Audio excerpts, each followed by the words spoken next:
De regreso, como te prometimos, con Pedro Can, un infectólogo, uno de los principales asesores del presidente de la Nación, que hoy va a estar hablando y anunciando la cuarentena. Con nosotros, Pedro, buen día. Te saluda Esteban Godoy, Amir Hidalgo y acá el equipo de Crónica. Buenos días, ¿cómo les va? Hola, Pedro. Bueno, la expectativa es enorme, por supuesto. Queremos saber cuál es tu opinión de cómo están las cosas, ¿no? Porque ayer vimos un incremento notorio, por lo menos en la cantidad de casos detectados, que es el más alto hasta ahora, con también ahora el informe de esta mañana del Ministerio de Salud, dando cuenta de una cantidad de muertos también importante. Pedro, ¿qué es lo que está ocurriendo? La gente quiere saber. A ver, básicamente nada de lo que ocurre nos sorprende. Sabíamos en todo momento, yo lo venía diciendo en distintos reportajes, que esto se iba a poner peor en materia de números antes que mejore. Y esto es el resultado de la evolución natural de la epidemia, como hemos visto en otros países, pero además porque estamos en una etapa en la cual, al haber empezado a aparecer casos en las barriadas populares, se ha empezado a implementar una estrategia nueva, que es el plan detectar. El plan detectar consiste en ir y golpearle la puerta a las personas que viven en los barrios carenciados y buscar activamente la presencia de personas con síntomas, aunque sean síntomas menores, que hayan tenido una febrícula, un 37, un 37,5, algún otro síntoma, inmediatamente se los invita a testearse y esas personas son inmediatamente aisladas y se empieza a trabajar con los contactos estrechos para vigilar todos los días la aparición de síntomas y si hace falta se los testea también.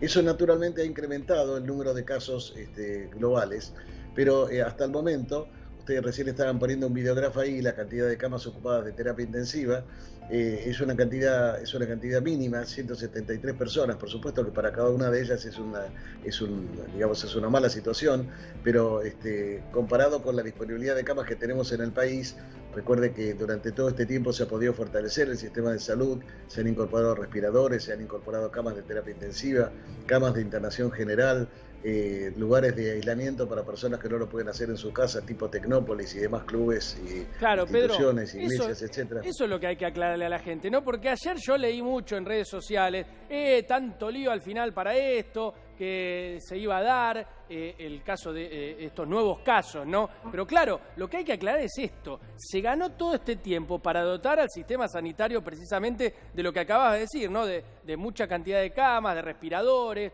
de fortalecer y robustecer este sistema. Esa es la clave, ¿no? Sí, absolutamente coincido con vos y además de eso, una cosa que no terminé de decir es lo que significa el entrenamiento del equipo de salud, porque todos tuvimos que aprender a trabajar con casos de COVID-19 y sobre todo el formidable ejercicio que significó para la ciudadanía aprender a vivir en cuarentena. Es una cosa que ninguno de nosotros estaba preparado, que ninguno de nosotros quiere, al contrario de lo que dicen algunos que los infectólogos estamos enamorados de la cuarentena. Mira, déjame contarte dos temas personales. Yo desde el 15 de marzo que no veo a mis nietos, por ejemplo, y la verdad que los extraño mucho. Tengo digamos, familiares directos que tienen un comercio de venta de ropa que desde el 20 de marzo está cerrado y tienen dificultades para pagar el alquiler. O sea, no es una cosa que a nosotros nos resulte, indiferente qué es lo que pasa fuera del tema sanitario. Siempre en el comité de expertos hemos analizado esta situación mirando tres cosas. Por un lado, la dimensión sanitaria, que es obvia, que es lo que nos corresponde, pero teniendo en cuenta también la dimensión económico-social y la dimensión psicológica individual. Hay gente que vive sola, que la está pasando mal, que se siente encerrada, etcétera.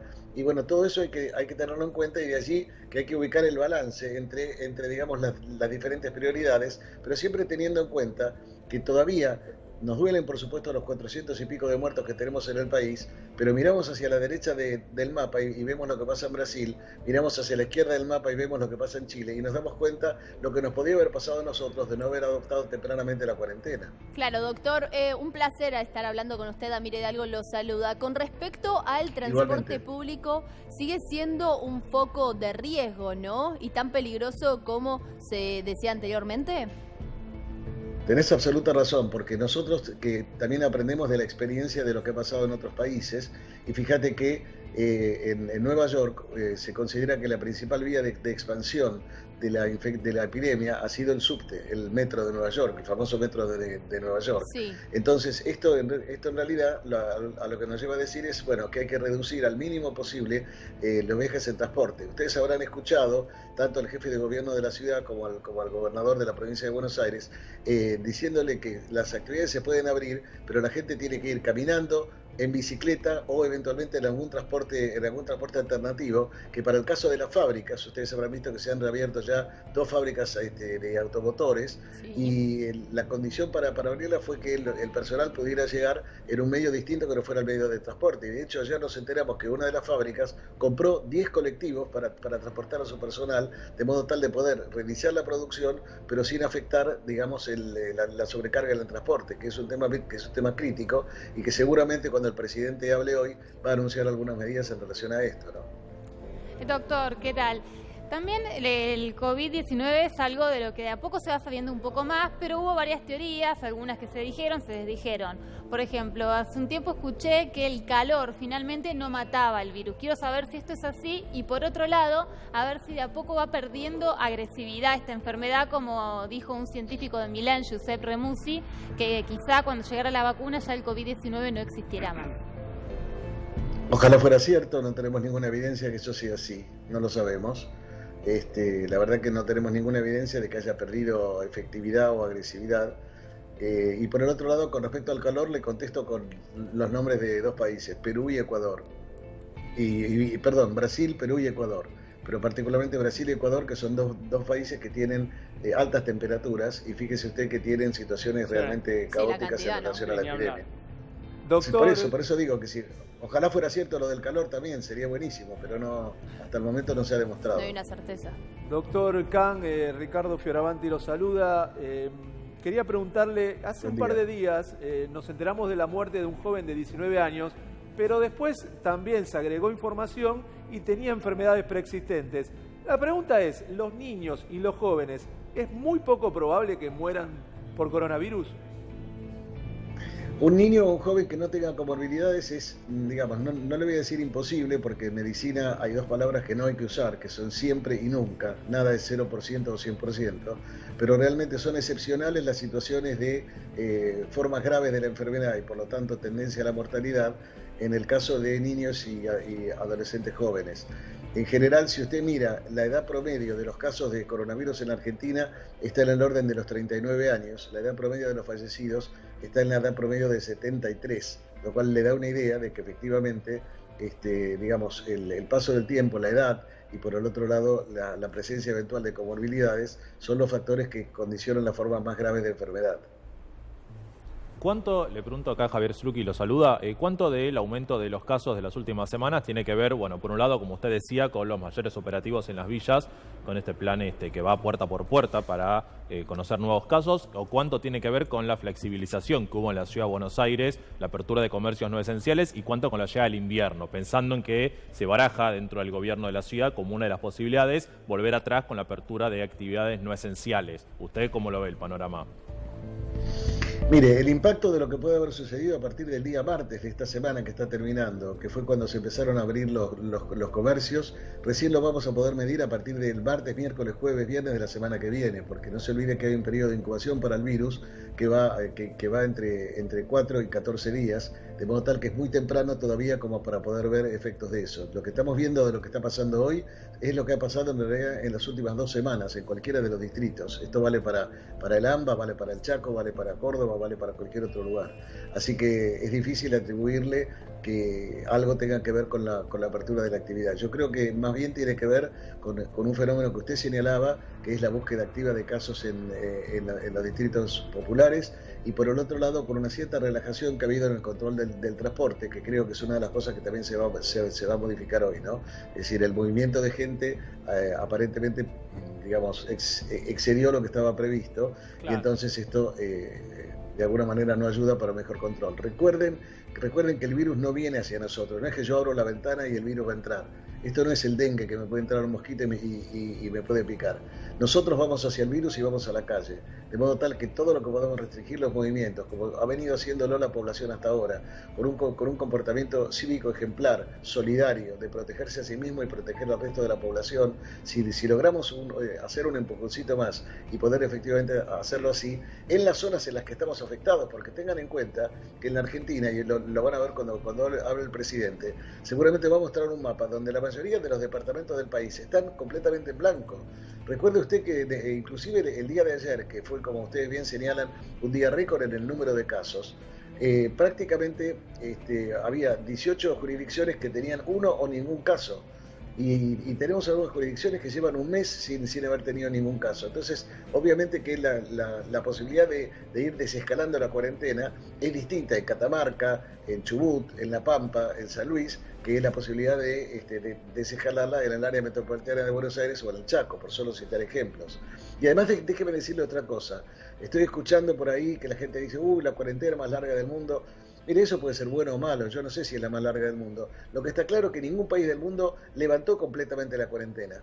Yo les pido que me nombren un solo país en el mundo donde la actividad volvió al 100% de la normalidad, con partidos de fútbol, con público, los teatros, los recitales de rock. Eso no ocurrió en ningún lado. Las clases siguen suspendidas en la mayor parte de los países. Entonces, hay distintos procesos de desescalamiento que en la Argentina se van a dar también en forma de segmentación geográfica, porque vuelvo a insistir, hay provincias que pueden darse oportunidad de abrir actividades que nosotros aquí en el AMBA todavía no podemos. Pedro, ¿qué tal? Javier Borelli, todos estamos con dudas, inquietudes y tenemos la oportunidad de hablar con usted. Y justamente, habiendo estado ayer reunido con Alberto Fernández junto al comité de expertos, lo que le quería preguntar era, por un lado, ¿cuáles habían sido esas recomendaciones o qué mirada le ofrecieron ustedes al presidente? Y como una segunda y añadida ahí, ¿qué tipo de... ¿Cómo caracterizaría usted si puede utilizarse en esta nueva etapa un poco más de salida recreativa? Se está hablando mucho de una salida productiva para mover la actividad económica, pero también por la extensión de la cuarentena, la necesidad también de que la gente pueda, aunque sea esparcirse, 500 metros, una vuelta a manzana, lo que sea. ¿Eso está dentro de las variables que ustedes recomendaron? Nosotros, lo que recomendamos y lo que va a decidir el presidente lo va a transmitir el presidente. No necesariamente todo lo que yo quiero aclarar esto, no necesariamente todo lo que nosotros recomendamos es adoptado por el presidente, ni necesariamente todo lo que el presidente decide depende exclusivamente de lo nuestro, porque él tiene que coordinar con los distintos jefes distritales, con los jefes el jefe de gobierno de la ciudad, el gobernador de la provincia de Buenos Aires, el resto de los gobernadores para las medidas más globales. Una decisión como la de mantener cerradas, por ejemplo, las fronteras interprovinciales, en el sentido de no autorizar viajes en avión ni viajes por tierra, es una decisión que no se puede tomar desde el Poder Ejecutivo solo, que requiere también el consenso de los distintos gobernadores. O sea que, es una pregunta que yo no puedo contestarle. Pero no le pregunto por lo que va a decir, no le pregunto por lo que va a decir, sino desde su recomendación y sabiendo que siempre las decisiones las toma el presidente desde ya.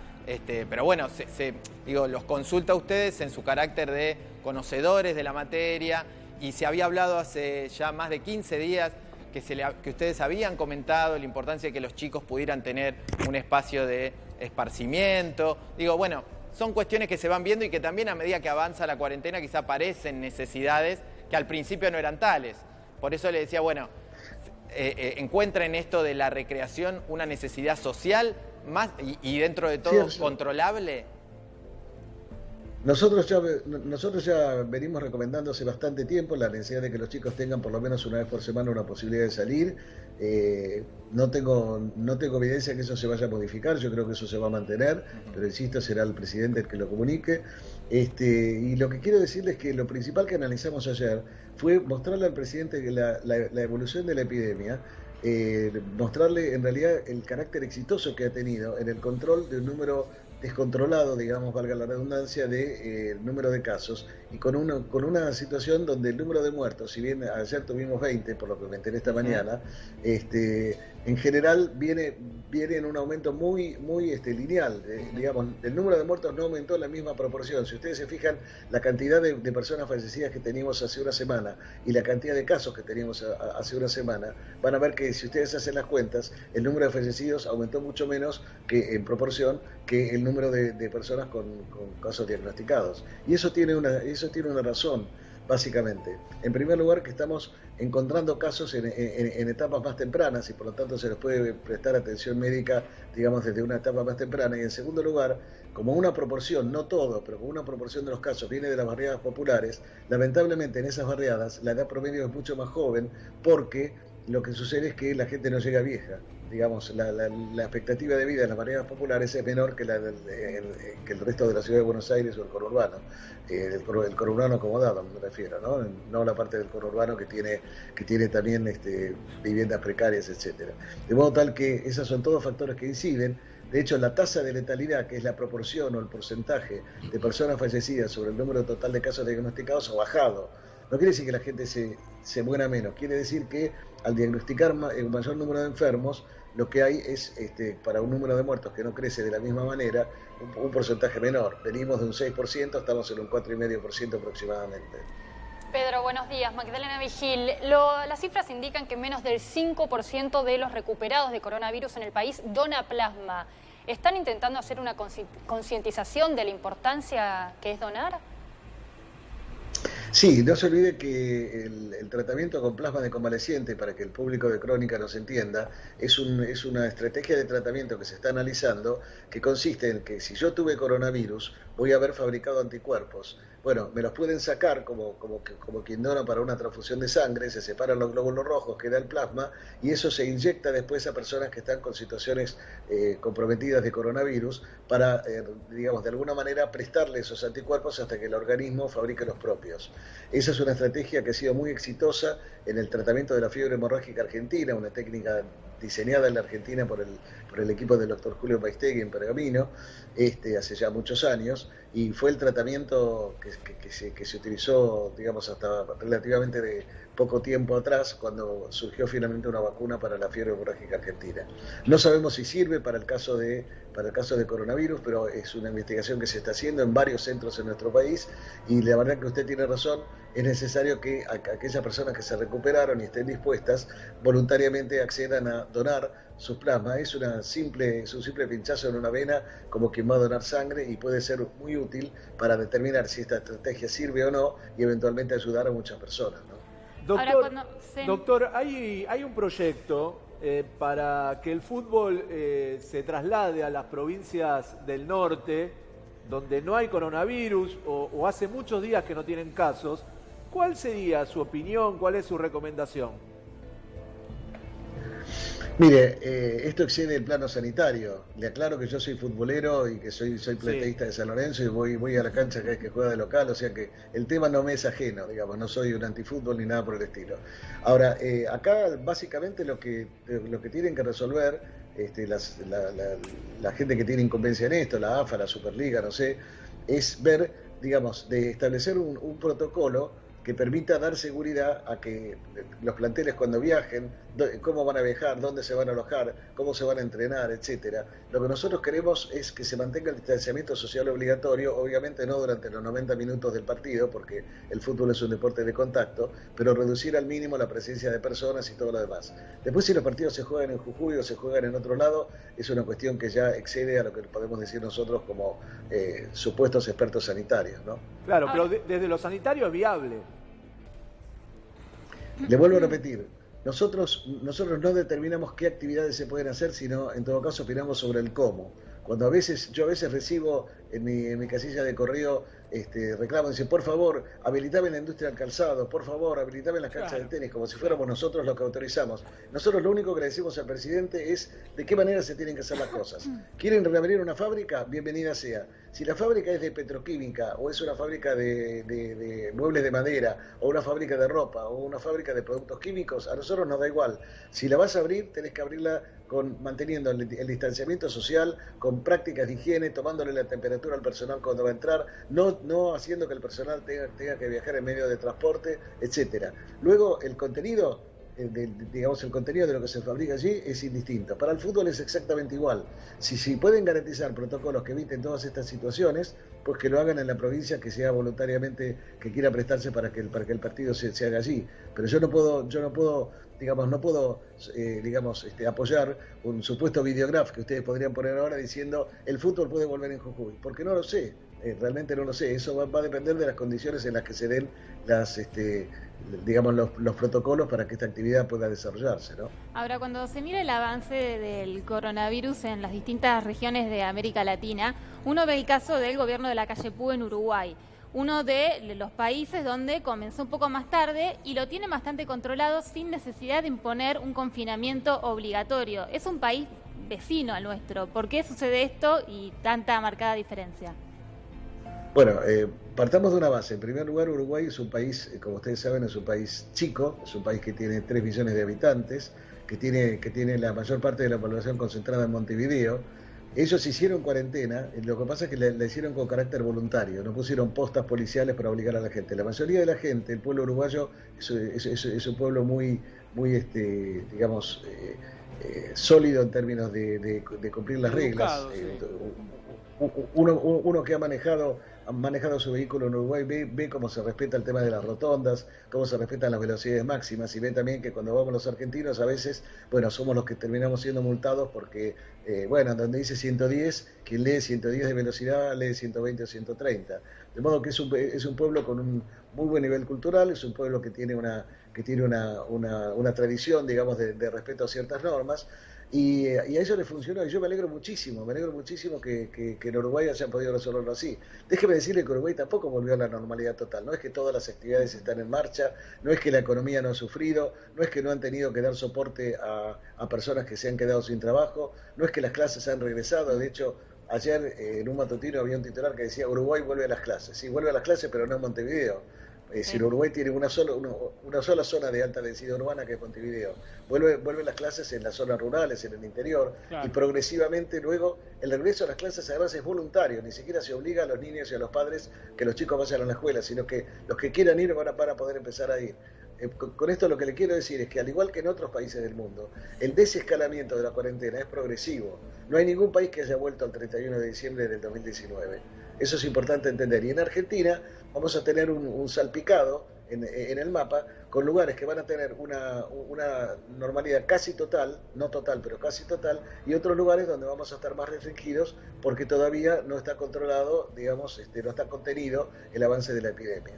En las villas, doctor, hay una estrategia que por ahora no se aplicó, que son los testeos masivos, ¿no? Hasta ahora es puerta por puerta, con los casos que se consideran sospechosos, son los que se pasan a testear, pero no hubo testeos masivos, cosa que por ahí podría pasar con el famoso NeoKit que presentó el presidente hace una semana para conocer rápidamente si la persona tiene coronavirus o no. ¿Cree que esto podría ser una estrategia a aplicar en esta nueva etapa, que se van a aplicar mayores controles, sobre todo en las villas de Capital Federal?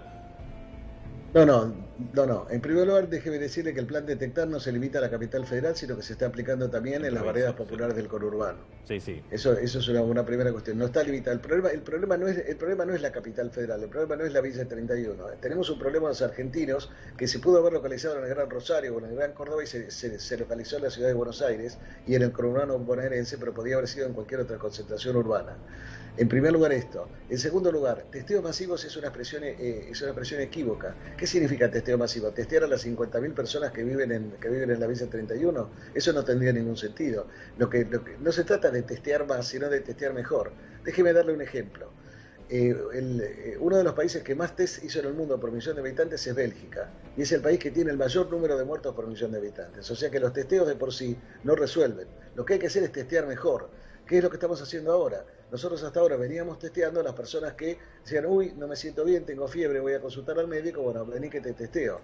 Ahora lo que estamos haciendo es, sabiendo que en las barriadas populares es más difícil el acceso a la salud, que mucha gente tiene temor por ahí de dejar su domicilio porque, tiene una situación irregular en términos de la propiedad, tiene temor a ser intrusada, tiene dificultades, tienen muchos chicos, no tienen con quién dejarlos. Bueno, ir a buscar a esas personas, invitarlas a que se testeen en la medida en la que presenten síntomas. Y ya ven que los resultados están siendo, digamos, de alguna manera exitosos en términos de la cantidad de casos que han aumentado en una buena proporción, fruto de esa estrategia de hacer una búsqueda activa. Testeo masivo implicaría ir a la esquina de donde está el canal de Crónica y a todas las personas que pasan ofrecerles que se testeen. Eso es un despropósito que no se ha hecho en ningún país del mundo.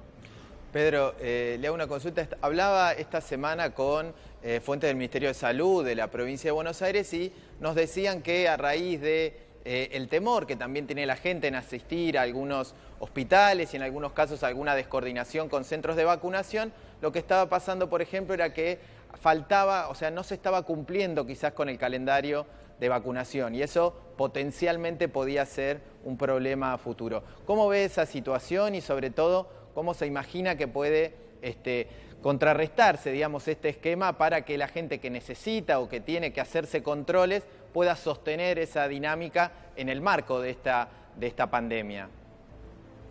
Te agradezco la pregunta porque es sumamente importante. Mirá, desde el decreto del 20 de abril de una de las fases de cambio de etapa de la cuarentena, el decreto presidencial estableció en un artículo que decía que estaban autorizadas las actividades de prevención y tratamiento de enfermedades crónicas en los ámbitos médicos y odontológicos. Eso está autorizado. Ahí tenemos dos problemas. Tenemos un problema de falta de demanda, de gente que no va porque tiene miedo de ir a los hospitales, tiene miedo de ir a los centros médicos por temor a contagiarse. Y por el otro lado, falta de oferta porque algunos centros se han reconfigurado prácticamente para atender exclusivamente COVID. Bueno, hay que decirle a la gente que no se va a contagiar, que cuando uno llega a un hospital hay un sector para febriles y un sector para no febriles, que no deje de ir a vacunarse, el diabético que no deje de ir a controlarse, el cardiópata que no deje de ir a ver a su cardiólogo, la persona con HIV que no deje de ir a ver a su infectólogo, la persona que está anticoagulada que no deje de ir a ver a su hematólogo, porque si no las consecuencias pueden ser peores. Le cuento solamente un dato estadístico que fue publicado en una revista médica. Sí. En Gran Bretaña cayeron en un 50% las consultas de primera vez a los oncólogos. Cuando un médico deriva a un paciente a un oncólogo es porque sospecha que tiene cáncer, no lo va a derivar porque sí. Sin embargo, si cayeron un 50%, significa que la mitad de la gente que debía haber consultado no fue y probablemente llegue a su diagnóstico y tratamiento demasiado tarde. Entonces, hay que seguir yendo al médico, no para una tontería, no para una cuestión de cirugía estética, pero sí evidentemente para una cuestión que tiene que ver con cualquier patología crónica que uno pueda llegar a tener. Así que vayan, consulten. Por supuesto que los consultorios están adaptados, los hospitales están adaptados, hay turnos, hay que ir con turnos, no se puede ir de cualquier manera salvo en una urgencia, las salas de espera tienen que estar adaptadas a esto, inhabilitando 1 de cada 2 asientos para que la gente no se aglomere, para que se pueda mantener la distancia del 1,5 metros entre persona y persona, pero no perdamos de vista las consultas. El otro día el ministro Ginés decía en una reunión con nosotros, les recuerdo que este no es el Ministerio del Coronavirus, este es el Ministerio de la Salud, que efectivamente tenemos que tomar en cuenta que la salud es mucho más que el coronavirus, que es un fenómeno que nos joroba a todos, pero que es transitorio. Esto va a terminar en algún momento. Claro, ojalá que este consejo mucha gente lo escuche, que a pesar de la pandemia, ¿no?, del coronavirus en nuestro país, asista a las clínicas y los hospitales a hacerse los chequeos correspondientes. Con respecto a lo que usted mencionó previamente, Pedro, de las empresas que dio el ejemplo de una concesionaria con los transportes, con sus empleados, ¿qué le podemos decir a aquellos dueños de empresas más pequeñas, ¿no? ¿Qué consejos se le puede dar? Y sobre todo aquellos que instalaron las cabinas sanitizantes, ¿estas funcionan o no? Las cabinas sanitizantes no están autorizadas por ANMAT y por el contrario están contraindicadas para su uso en humanos, porque primero no está demostrado que sirvan, segundo tienen potencialidad de ser tóxicas, de modo tal que la Administración Nacional de Medicamentos, Alimentos y Tecnología ha contraindicado su uso. Y hay una declaración de las sociedades de toxicología del país y de América Latina también recomendando en contra. Así que lamentablemente lo que podría ser una buena idea no ha demostrado que tenga sentido ser usado, a pesar de que, como podemos ver en pantalla en este momento, en algunos lugares los están usando. Acaba de ser realmente una reacción de todo el estudio de Crónica con respecto a eso, ¿no? Porque nosotros vimos muchos lugares en donde directamente las empresas instalan estas cabinas, ¿no? Por control, para alguna prevención, pero en realidad no funcionan, no están aprobadas. Bueno, todas las empresas que lo hicieron seguramente con la mejor intención de proteger Sí, claro. a su personal. Yo no voy a cuestionar que haya mala intención, por favor, pero la verdad que, digamos, antes de implementar cualquier alternativa tecnológica, lo que hay que hacer es consultar con las autoridades. Y ANMAT ha dicho claramente que no deben ser usadas, que dan una sensación de falsa seguridad y que tienen la potencialidad de producir irritación en la piel, en los ojos, y para la gente que tiene sensible el aparato respiratorio lo mismo. Entonces, realmente...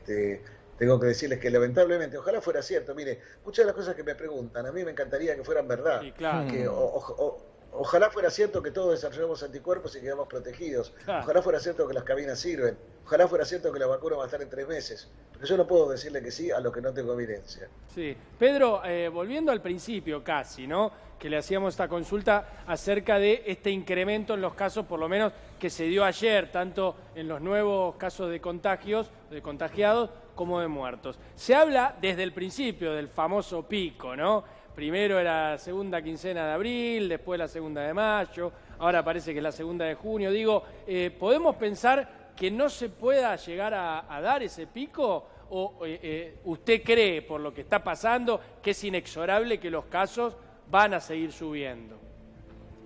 Bueno, déjeme decirle 2 o 3 cosas diferentes. Primero, el día de ayer tuvimos 20 muertos, pero tuvimos un día de 23 muertos. Sí. Que algunos colegas suyos titulaban por allí diciendo 1 muerto por hora en la Argentina. 2 días más tarde hubo 0 muertos y nadie tituló ningún muerto en 24 horas, ¿no es cierto? Sí. Entonces también hay que ver que, digamos, el hecho que hayan muerto 20 personas no significa, no es lo mismo que si hubiera chocado un ómnibus en la ruta, que el ómnibus vuelca y se mueren 20 pasajeros, todos por el mismo fenómeno. Hay que ver las condiciones, a veces se da esto de 20, hoy a la noche pueden ser 30, pueden ser 10, así que, digamos, no hay que sacar conclusiones por eso.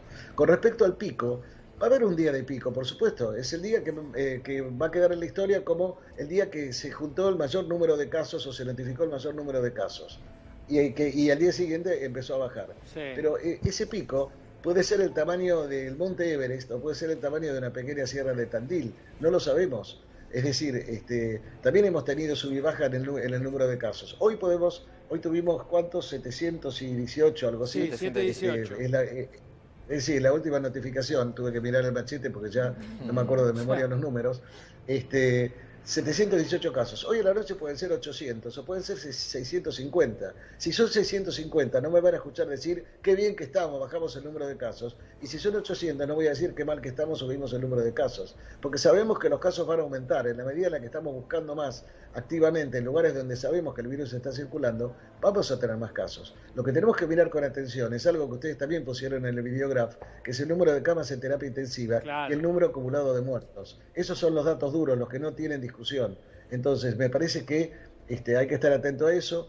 Vamos a tener más casos, se va a poner peor antes que mejor en términos de números, pero no necesariamente tiene que ponerse en una situación crítica como la que estamos viendo en Perú, en Ecuador, en Brasil, en Chile, que han adoptado estrategias distintas y entonces han tenido que pagar las consecuencias de esta situación, ¿no? Pero le hago una última pregunta de mi parte, por lo menos. Una de las cuestiones que se ha hablado es ir avanzando eventualmente, y no digo que se vaya a anunciar hoy, digo que se ha hablado y se está viendo que se hace en otros lados, de un desescalamiento progresivo, tratando de evitar volver para atrás. Y ahí lo que le quería preguntar es justamente si ese volver para atrás implica un riesgo, porque una vez que se fue de control, digamos, el virus, es más difícil de controlar. ¿Esto es así, digo, a la hora de pensar medidas en adelante? Mire, otra vez, caemos, como usted bien dice al principio de la entrevista, es decir, estamos en una situación donde tenemos que balancear estas 3 dimensiones. La dimensión sanitaria, a ver, si no existiera, digamos, la economía, si no existiera la sociedad, si no existiera la psicología individual, bueno, uno dice, bueno, seguimos en cuarentena por mucho tiempo. Esto sabemos que es imposible, no resiste económica, socialmente ni psicológicamente. Entonces tenemos que ir viendo cómo se van tomando medidas, pero desde el principio decíamos que tomamos medidas, por un lado, con el pie en el acelerador, pero con el otro pie en el freno. Si es necesario volver para atrás en una determinada circunstancia, porque aparece...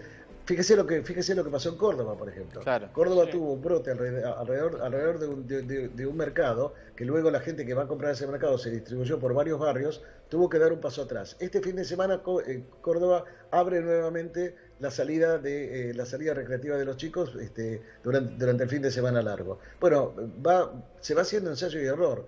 Yo les pido que nos tengan un poco de paciencia. Yo sé que la gente tiene mucha paciencia, pero tenemos en realidad muy poca experiencia en esto. Es decir, el 7 de mayo se describió este virus. El 7 de mayo, el 7 de enero. El 7 de mayo se cumplieron 5 meses, o sea que estamos en 5 meses y medio de conocimiento de la situación. Y vamos viendo, tratando de hacer lo mejor posible para realmente cumplir con el objetivo principal que se ha fijado desde el principio en la lucha contra la epidemia, y es que Argentina tenga el menor número de muertos posible. Claro. Mire, hay una escena que no tiene que ocurrir en la Argentina, que lamentablemente sí ha ocurrido en otros países como España o por ejemplo Italia, que es la situación de extrema violencia moral a la que se ven sometidos los médicos cuando de pronto tienen que decidir, porque tienen un respirador y tienen 3 o 4 personas para colocar al respirador, y tienen que decidir quién vive y quién va a morir.